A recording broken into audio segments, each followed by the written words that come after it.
Je n'arrive pas à croire qu'on soit revenu dans ces eaux glaciales. Notre mission est d'explorer les fonds sous-marins, Quasi. Et aujourd'hui, les créatures de la zone arctique vont émettre des sons fascinants. Et avec notre micro des fonds marins, nous pourrons les enregistrer pour notre sonothèque.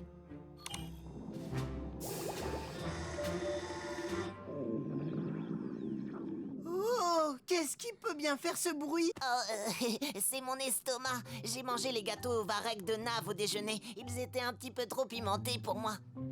Attendez, je capte un autre son. Écoutez. Je crois bien que ce sont des morses. L'ordinateur va comparer le son avec le mammifère et nous verrons si vous avez raison, capitaine. Ouais, des morses. À mon tour, laissez-moi deviner le prochain. C'est un son très étrange, d'une créature très étrange. Et cette créature étrange ne peut être que... le hareng. Oui, le hareng. Il communique en émettant une multitude de bulles par son derrière. Qu'est-ce que tu dis? Derrière? Oh, et ça vient d'où? Eh bien, à mon avis, ce sont des chants de baleines. C'est exact. Des baleines boréales. Elles vivent surtout dans l'océan glacial arctique. Leur chant ne peut être enregistré que dans cette région polaire. Regardez!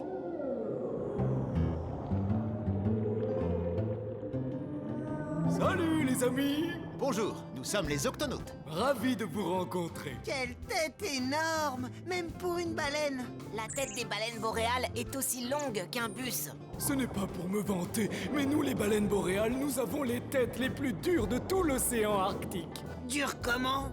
Suffisamment dures pour briser tout et n'importe quoi. Miaou! Et nous chantons aussi. Nous avons de très jolis chants. Vous êtes prêts?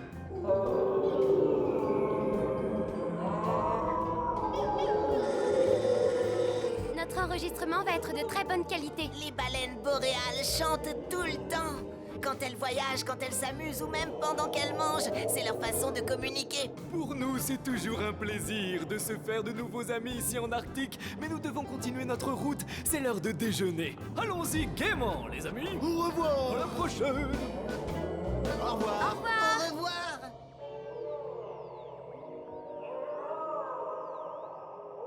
Miaou! C'est quoi ça? Encore des baleines? Ce sont mes familiers.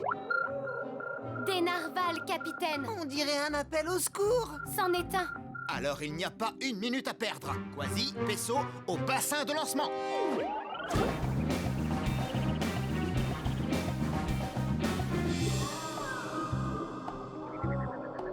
Ça vient de ce tunnel de glace.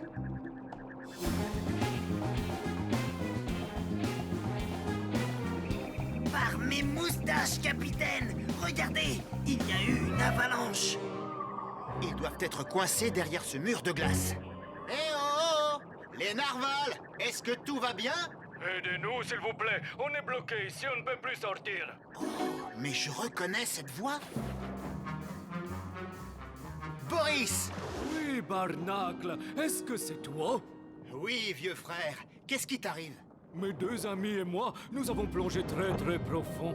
Tout allait bien, et puis tout à coup, la banquise a bougé et nous a piégés sous la glace. On ne peut pas la briser, c'est trop épais pour un narval. Et en plus, on commence à manquer d'air ici. Nous allons vite vous sortir de là. Octonautes, tous au QG.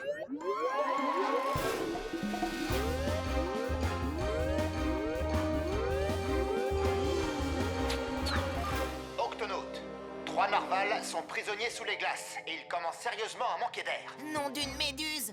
Les narvals sont des baleines, et les baleines ont besoin d'air pour respirer. Elles ne peuvent pas rester trop longtemps sous l'eau. Elles ont besoin de remonter à la surface pour s'oxygéner. Nous devons les sortir de la glace, mais d'abord il faut s'arranger pour qu'ils aient de l'air. Il suffit de leur glisser un tuyau pour respirer, capitaine. Octonautes, exécution!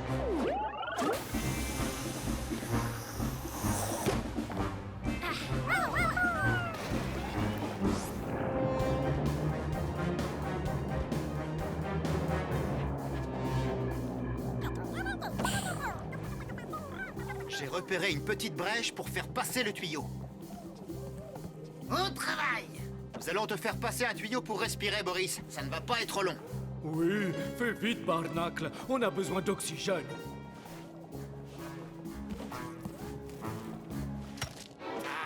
Ça coince quelque part. Ah, ah. Oui, c'est passé. Voilà le tuyau. Ah. Ah. Merci, ça va mieux. Maintenant que vous avez de l'air pour respirer, nous allons nous occuper de briser la glace. Cassie, nous allons essayer avec le brise-glace du GUP C. Brise-glace activé.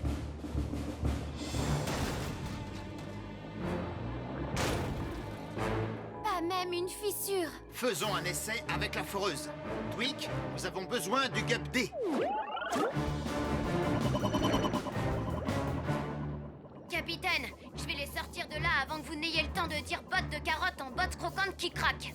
Les narvals, reculez aussi loin que vous pouvez.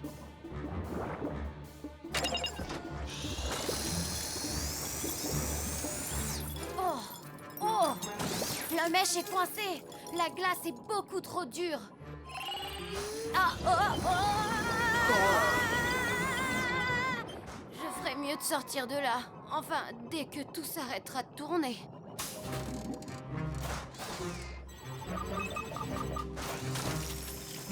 Allez, tout doux. Oh Oh non! Le tuyau d'air! non, tout est perdu. Nous voilà revenus à notre point de départ. Nous allons très vite étouffer. Nous n'allons pas vous abandonner, Boris. Octonautes, nous n'avons pas réussi avec les GUP. Il nous faut quelque chose de plus fort pour briser cette glace, et il nous le faut maintenant. Capitaine, on pourrait la faire fondre avec un chalumeau. Très bonne idée, mais ça prendrait trop de temps.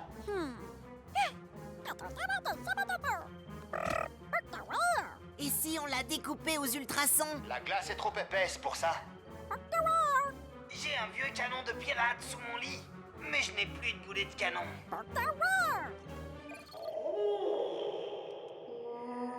Mais oui, les baleines boréales. Elles ont la tête suffisamment dure pour briser tout et n'importe quoi. Excellente idée, Nav. Il ne nous reste plus qu'à retrouver ces baleines boréales, et très vite. Il suffit de diffuser leur chant pour les faire revenir à l'octocapsule.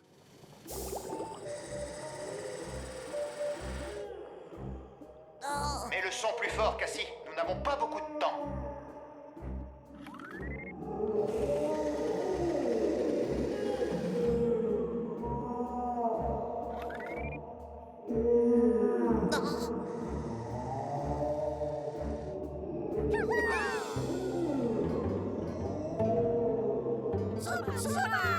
Salut les amis. On a besoin de vous. 3 narvals sont piégés sous la glace et nous n'arrivons pas à la briser. Pas de problème. Nous sommes les plus grands briseurs de glace de tous les océans. Pas vrai les gars? Ça oui. Vous êtes prêts pour une petite cascade les amis? Capitaine, les secours arrivent. Merci, Cassie. Dans combien de temps?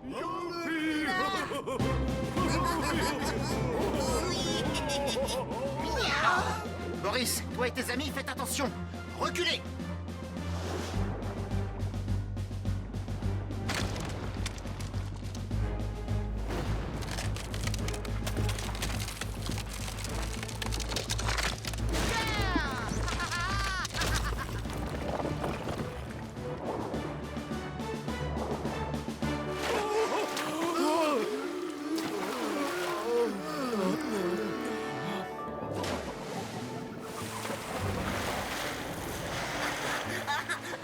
Ça, c'est ce que j'appelle une cascade.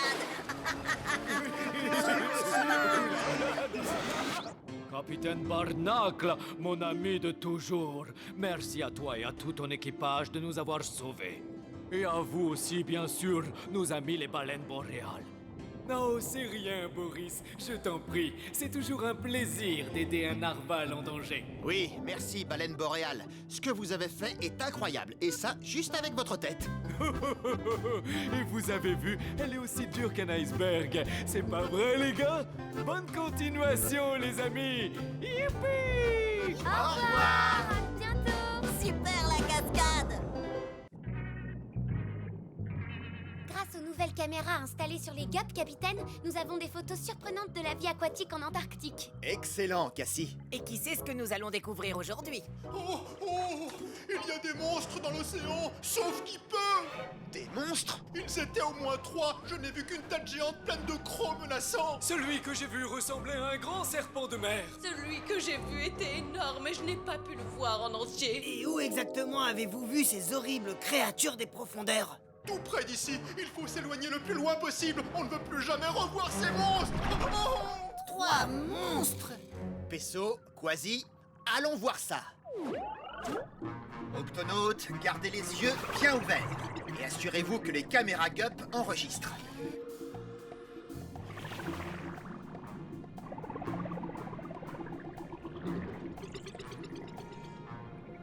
Oh!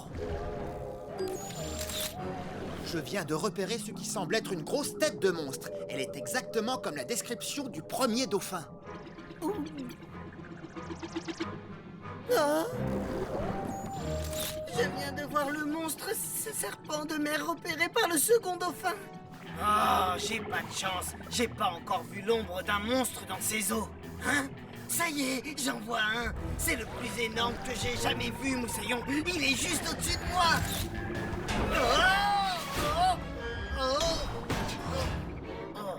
Quasi! Oh, par mes moustaches.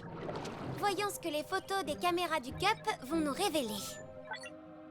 Ça, c'est le monstre que j'ai vu. Oui, et ça, c'est celui que moi j'ai vu. Je sais pas combien ils sont, mais celui-ci est le 3e monstre.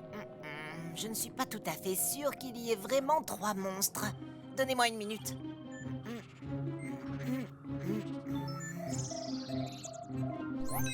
C'est un crocodile.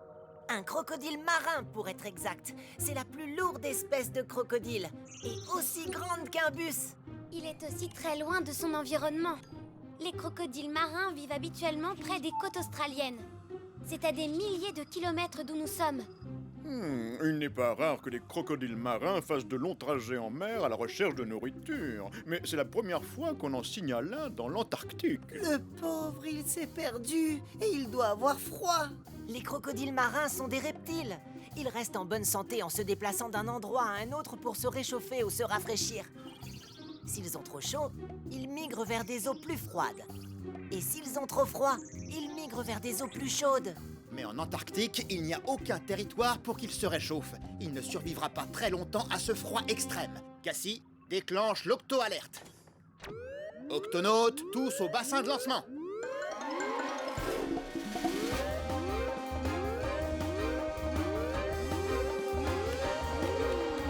Octonautes, nous avons affaire à un crocodile marin qui est perdu et qui est en danger dans ces eaux glacées. Notre mission est de le localiser et de le ramener chez lui. Quasi, Peso, au GUP. Octonautes, rappelez-vous que nous recherchons une créature gigantesque. Si elle se sent menacée ou effrayée, elle risque d'attaquer. Oui, et la force avec laquelle sa queue a heurté mon GUP, elle pourrait nous écraser comme une boîte de conserve. Elle serait capable de te dévorer avec ses énormes mâchoires. Oh. Surtout, restez très vigilants, les amis. Ce crocodile peut être n'importe où. En dessous de nous, derrière nous, ou au-dessus de nous. Wow.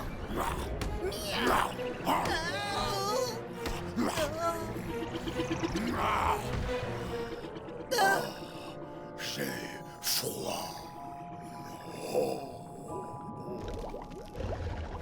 Qu'est-ce qu'il a? Il s'est peut-être blessé. Allons voir ça de plus près. Il ne bouge plus. Il n'a pas l'air de respirer. Je dois aller voir ce qui ne va pas. On est derrière toi, Peso. Shellington, tiens-toi prêt à intervenir. Je sens son pouls, mais il est très faible. Shellington, est-ce que tu as une idée de ce qui lui arrive? Oui, capitaine. Lorsque les crocodiles marins ont vraiment très froid, leur organisme ralentit et entre dans une longue période de sommeil, pendant laquelle ils n'ont besoin ni de manger, ni de respirer. Bon, il va bien, hein? Quand il se réveillera, il rentrera chez lui. Ce crocodile marin ne connaît peut-être pas le chemin du retour, Quasi. Il pourrait aussi ne plus être en mesure de se réveiller à cause du froid extrême de l'eau. Nous devons le ramener à l'octocapsule pour le réchauffer. Mais il est trop grand pour passer par l'octo-écoutille. Je ne compte pas le faire monter à bord de l'octocapsule, Peso. Octonautes, préparez ce qu'il faut pour réchauffer un crocodile marin.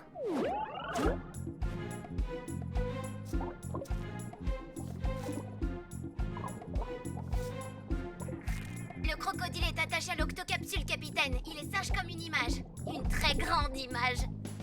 Et ce bip nous dira comment il va. Bien, Pesso, tu restes avec lui. Les autres, vous retournez à bord. Cassie, augmente la température de l'octocapsule. Monte-la le plus possible. Maintenant, mets le cap vers l'Australie. Nous allons ramener le crocodile marin chez lui. Capitaine, ça marche. Le corps du crocodile est en train de se réchauffer. Oh, oui, ben il est pas le seul. Il fait aussi chaud que dans la jungle amazonienne.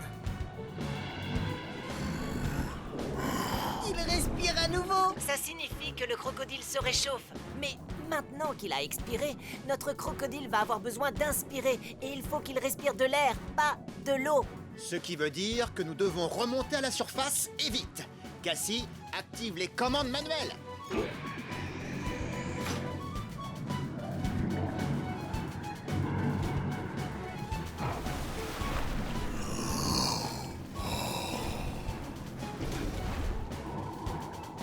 Oh, cette chaleur me déshydrate les moustaches. Comment va notre patient, Pesso? Ça a l'air d'aller. Je vais tenter de me rapprocher. Ah! Il a essayé de me dévorer. Ne t'inquiète pas, Pesso. Les crocodiles marins claquent violemment leurs mâchoires quand ils ont trop chaud. Ça les aide à se rafraîchir. Ah, ouf. Ah, oh. Oh, ils peuvent aussi être très agités. C'est maintenant que tu le dis. Ah, le crocodile risque d'endommager l'octocapsule, capitaine. S'il est agité comme ça, c'est qu'il a trop chaud. Baissez la température, ça va le calmer. Cassie, diminue tout de suite la température. Le plus possible. À vos ordres, capitaine. Oh! La température plus fraîche fonctionne. Il est en train de se rendormir. Octonautes, nous aussi, nous allons en profiter pour prendre un petit rafraîchissement.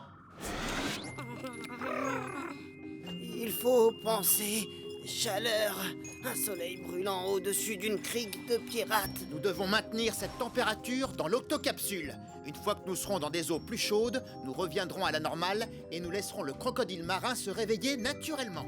Ça ne devrait plus durer très longtemps, Quasi.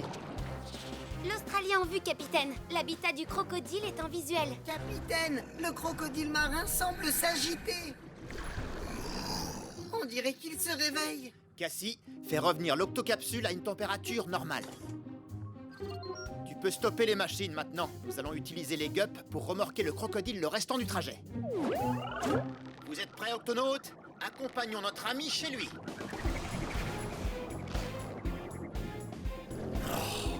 Hé, c'est quoi ce cirque? Mais qu'est-ce que vous faites? Doucement, nous sommes des amis. Nous voulons t'aider. M'aider? Alors pourquoi je suis attaché? Je dirais plutôt que vous m'avez capturé. Ah, personne ne me capture, moi! Octonautes, abandonnez les gups. Bah. Je suis peut-être attaché, mais approchez-vous, et là je vous mangerai tout cru! Du calme, je vais te dire comment tu es arrivé là. On t'a trouvé dans l'Antarctique. Tu étais perdu et tremblant de froid. Alors nous avons décidé de te ramener en Australie. Oui, je me rappelle m'être perdu. Il y avait des icebergs partout et il faisait si froid que je n'ai pas pu rester éveillé. Je crois que vous m'avez vraiment aidé. Nous aidons toutes les créatures de l'océan. Nous sommes les Octonautes. Ravi de vous connaître. Moi, je m'appelle Grain de Sel. Eh ben, grain de sel, tu as un bleu sur le museau. Je peux te faire un bandage? Oui, je t'en prie. Et ne me mange pas, d'accord? Non, ne crains rien. Et voilà. Merci à tous pour votre aide. On a tous besoin un jour d'une patte secourable, Moussaillon. Qu'on soit un croco ou un pirate. Oh, le soleil commence à chauffer. Oh, je suis vraiment désolé. Je ne voulais pas vous effrayer, mais voyez-vous, j'ai horriblement faim tout à coup. Vous devriez partir maintenant, les amis. Inutile de nous le dire 2 fois. Au revoir. C'est fascinant. des étoiles de mer, des escargots et des crabes rouges.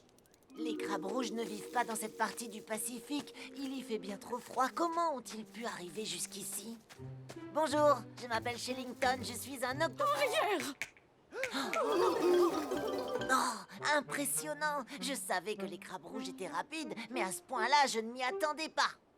Vous n'avez aucune raison d'avoir peur. Je veux simplement Par ici, les amis. vous venir en aide. Pas question de nous capturer. Oh, hé. Sous ses pattes, les amis. Oh, je ne supporte plus cette île. Il y fait froid, il n'y a rien à manger, et maintenant une créature géante et poilue veut nous capturer.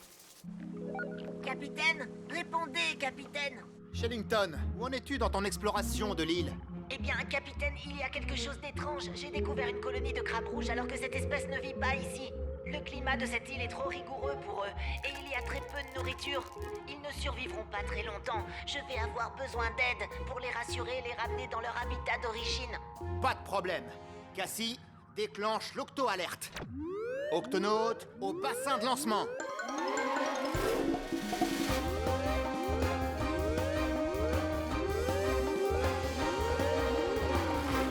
Octonaute, Shellington a découvert une colonie de crabes rouges que l'on va devoir déplacer. J'ignore comment ces crabes sont arrivés ici, mais il faut absolument les ramener chez eux, aux îles Galapagos. C'est un long voyage pour rejoindre les îles Galapagos. Avec le gup, ça ne serait pas très long. Non, car il y a un problème. Ils sont très difficiles à attraper. Dès que je les approche de trop près, ils s'enfuient. Shellington, nous arrivons. Écoutez-moi bien. Montrons-nous calmes et prévenants. Ces crabes sont très loin de chez eux. Ils sont déstabilisés et apeurés. Regardez, encore une créature poilue. Pas de panique, les petits crabes. Vous allez venir avec moi. Hein? Ah,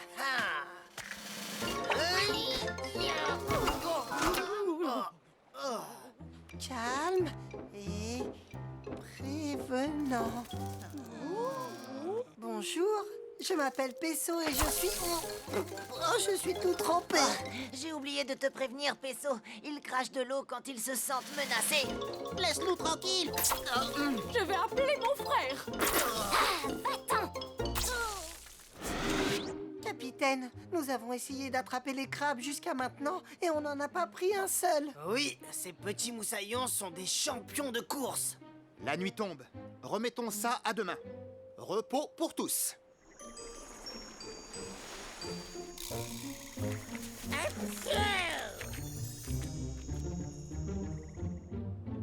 Bonjour, Octonaute. Est-ce que vous êtes prêts pour une petite pêche au crabe? Prêt, capitaine. On les attrapera avant même que vous n'ayez pu dire carottes en bottes croquantes qui craquent. Et rappelez-vous que ces crabes sont très rapides. À nous de l'être aussi, compris? Compris. Ça va prendre du temps. Alors, s'il vous faut une pause, Nav et les végétaux vous ont préparé un buffet de brochettes d'algues. Octonaute, passons à l'action.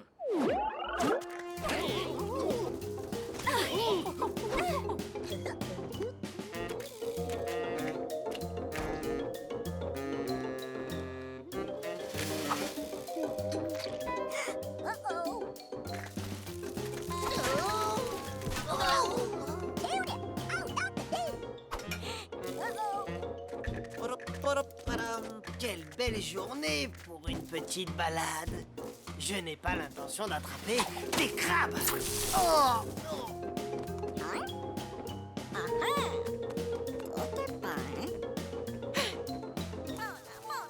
Oh, mais c'est la voix de Nav. Nav, est-ce que tout va bien? Par mes moustaches, ce sont nos iguanes marins. Octonaute, c'est drôle de vous rencontrer ici. Oui, quelle coïncidence. Iggy, Ted, Sneezy, n'êtes-vous pas un peu loin de chez vous? C'est-à-dire que oui, et pas qu'un peu. D'abord les crabes rouges et maintenant les iguanes marins. Comment vous qui venez des îles Galapagos vous êtes-vous retrouvés ici? Vas-y, dis-leur, Iggy. C'est justement ce que j'allais faire. Tout a commencé par une énorme tempête. Les vents étaient si violents qu'ils nous ont poussés vers le large. Par chance, on a pu s'accrocher à une touffe de varech qui flottait.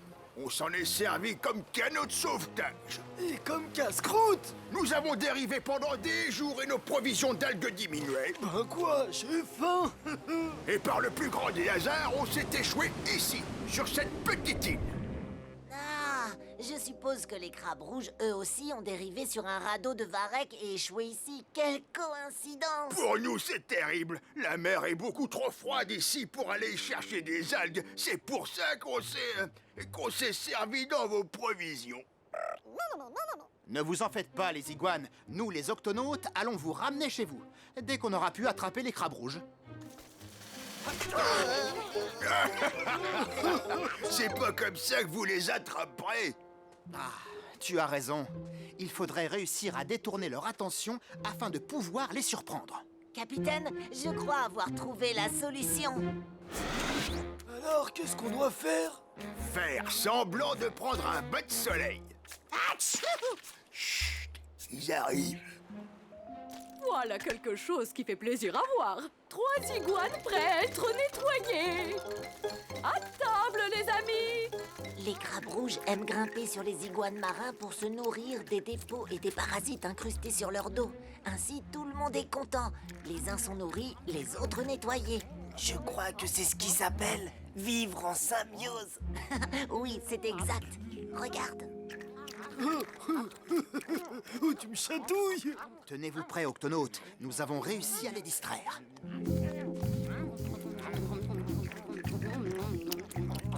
Revoilà les créatures poilues. Octonautes, restez bien en formation. Sauf qui peut.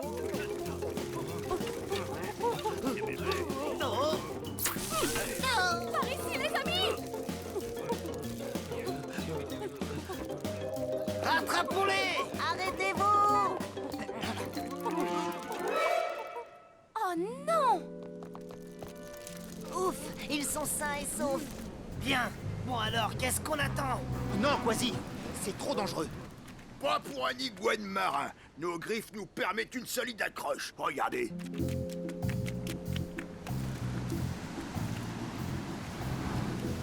Si seulement on avait des griffes comme ça. Laisse-moi regarder tes griffes, s'il te plaît. Pas de problème. Tu sais quoi, Peso? Je vais pouvoir fabriquer quelque chose qui leur ressemble. Tweak, c'est une très belle invention. Merci, capitaine. Je l'ai nommé les griffes grappins. Restez bien groupés et suivez-moi. Nous allons diriger nos amis les crabes en haut de la falaise. Nous sommes prêts à les accueillir dans ce bocal, ils y seront en sécurité.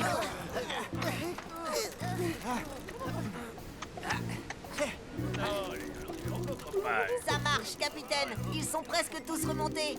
Allons-y, continuons d'avancer, octonautes. Hé, vous les créatures poilues, qu'est-ce que vous faites à mes amis? Ne craignez rien. Tout ce que nous voulons, c'est vous ramener chez vous. Nous ramener chez nous? Oh, pourquoi ne pas l'avoir dit plus tôt? Hé, un petit tour sur mon dos? Oui, avec grand plaisir. Parfait.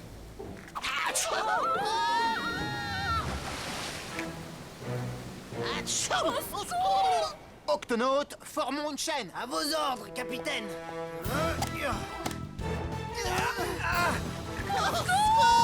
On arrive, moussaillon.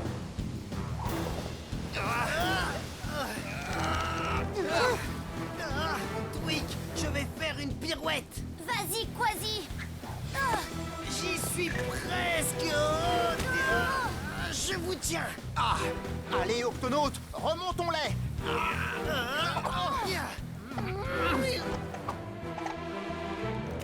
Ah, beau travail, octonautes. Merci de votre aide, octonautes. Nous avions tous si peur. Nous étions si loin de chez nous.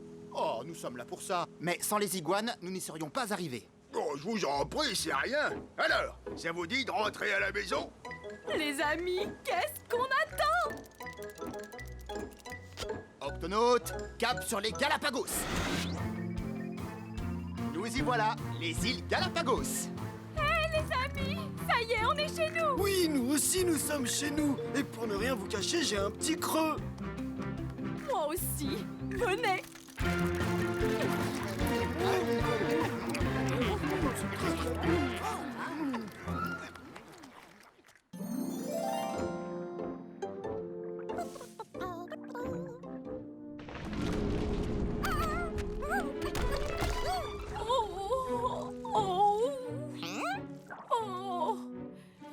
un docteur dans cet océan.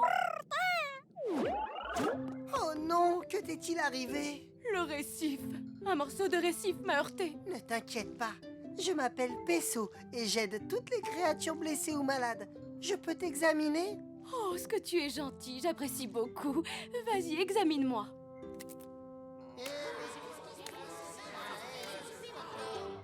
Oh, j'entends des sons très étranges. Je vais utiliser les rayons X pour comprendre ce qui lui arrive. Nom d'une nageoire! Une crevette s'est installée à l'intérieur de ses pores. Ainsi qu'une étoile de mer et un escargot. Ce sont plein de petites créatures qui se sont logées chez toi. Rien d'étonnant à ce que je les abrite. Je suis une éponge de mer. Mais là, je sens quelque chose d'étrange qui ne devrait pas y être. Shellington, c'est urgent, rejoins-moi à l'infirmerie. Oh, c'est extraordinaire! C'est la première fois que je vois un tel exemple de commensalisme. Comment ça quoi? Commensalisme, c'est la manière de vivre des espèces animales commensales. C'est-à-dire qu'elles profitent des apports en nourriture que leur procure leur hôte. Ce n'est pas pour rien qu'on appelle les éponges les hôtels de la mer. Mais ça ne te dérange pas? Oh, pas du tout. Je n'ai jamais eu aucun problème. Oh, enfin, jusqu'à aujourd'hui. Oui, et si l'éponge ne se sent pas bien, on ne se sent pas bien nous aussi. Oh! Où est-ce que nous sommes là? Oui, personne ne se souciait de nous avant d'être expulsés de notre récif et qu'on se retrouve coincés ici. C'est vrai, et puis qu'est-ce que c'est que cette forte lumière qui nous pique les yeux? Ça alors? C'était pourtant un logis agréable à vivre. Allez, venez, fichons le camp d'ici. Et...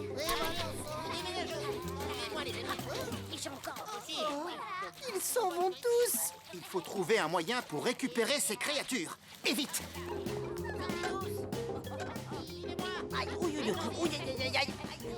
Oh, désolé.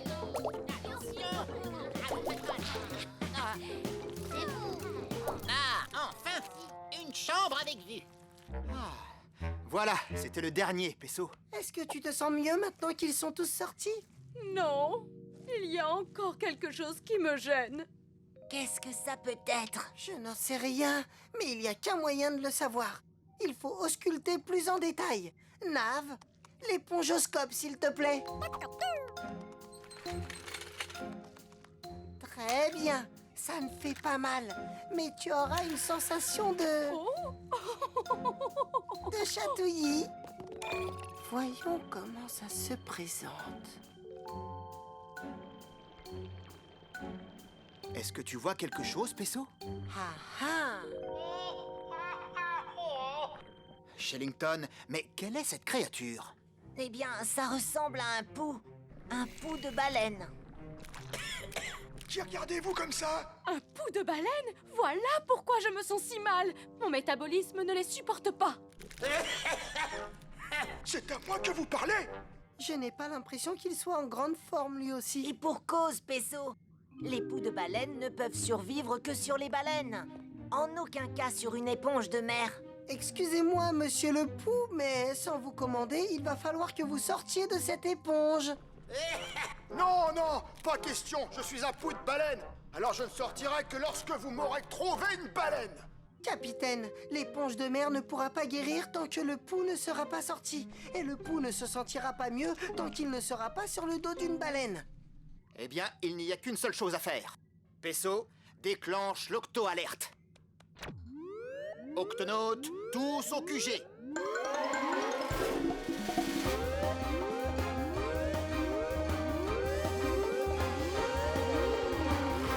Octonautes, nous devons trouver une baleine pour abriter un pou de baleine. La situation est très urgente. L'éponge de mer et le pou vont tous les deux de plus en plus mal. Ah, pas de problème, ce n'est quand même pas les baleines qui manquent. On choisit la première venue et ce petit pou de baleine pourra s'y installer tranquillement. Non, ce n'est pas aussi simple, Kwasi.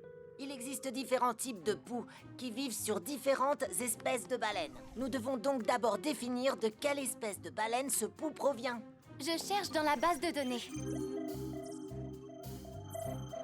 Voilà. Apparemment, notre pou de baleine provient d'un cachalot. Il n'y a pas de temps à perdre. Octonautes, exécution.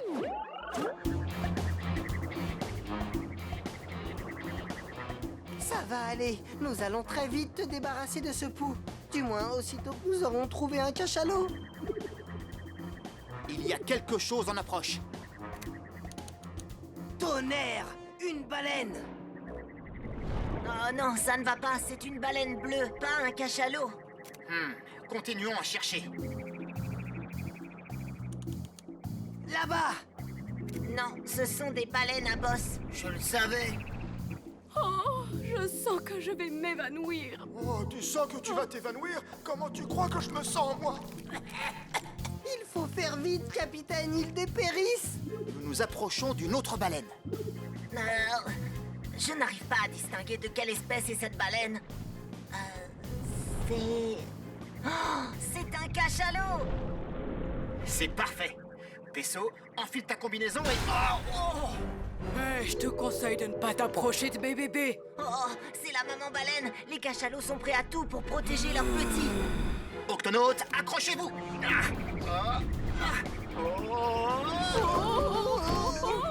La maman baleine revient à la charge. Pesso, Quasi, je vais attirer son attention. Chargez-vous de déposer le pou. Mais comment va-t-on faire pour y arriver?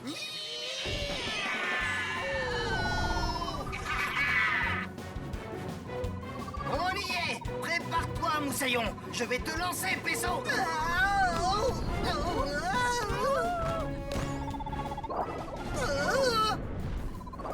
C'est bon, monsieur le pou! Cette fois, on y est! Oh, je ne sais pas si je vais y arriver. Oh, j'ai le mal de mer. Mais c'est ici qu'est votre place! Sur un cachalot! Je suis trop faible. Fais vite, Pesso. Je ne vais pas pouvoir attirer son attention très longtemps. Il y a quelques complications, capitaine! Il va falloir que je pratique une pouectomie d'urgence! Une pouectomie? Une pouectomie? J'ai besoin de ma trousse de secours! Ah! Je vais t'assister, Moussaillon! Les pincettes, Quasi! Passe-moi les pincettes! Ah! Je ne peux pas voir ce que je fais! Avertis-moi quand tu sentiras que je l'approche! Un peu plus à gauche. Doucement! Non, oh, trop à gauche. Plus vers la droite. Doucement! C'est ça, tu y es presque. Doucement! Et... je le tiens! Ah! Oh! Oh! Je suis chez moi. Comment vous sentez-vous? Oh, je suis sur une baleine. Je ne pourrais pas mieux aller. Merci, docteur. Et toi, comment tu te sens? Je me sens soulagée. Capitaine, le pou est sur la baleine. Je répète, le pou est sur la baleine. Il se porte bien et l'éponge aussi. Très beau travail, Pesso. C'est vraiment fascinant. Un autre exemple de commensalisme. Le pou a un habitat et le cachalot va pouvoir le nourrir. Par contre, la maman n'apprécie pas notre présence. On ferait mieux de prendre le large. Vous êtes prêts? Prêt? Prêts, Moussaillon? On y va! Ah! Miaou! Je vous tiens!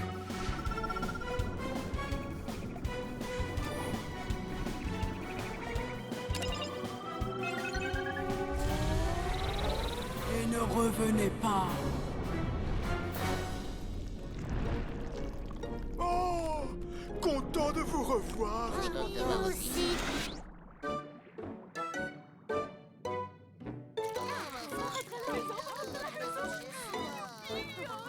Allons doucement, inutile de vous bousculer. Un après l'autre, s'il vous plaît. Comment allez-vous? Je vous en prie, entrez. Ah, c'est bon de rentrer. Rien de tel que d'être chez soi. Regardez tous ces rochers cassés. Le cachalot a dû heurter le récif ici. Oui, et le pou, lui, s'est fait éjecter du dos de la baleine pour se retrouver dans l'éponge de mer. L'essentiel, c'est qu'ils aient pu réintégrer leur habitat respectif, en bonne santé et heureux. Excuse-moi, y aurait-il encore une place pour moi? Bien sûr que oui. Du moment que tu n'es pas un pou de baleine, ça ne me dérange pas. Allez, venez les amis, elle est d'accord. Oh, ça chatouille.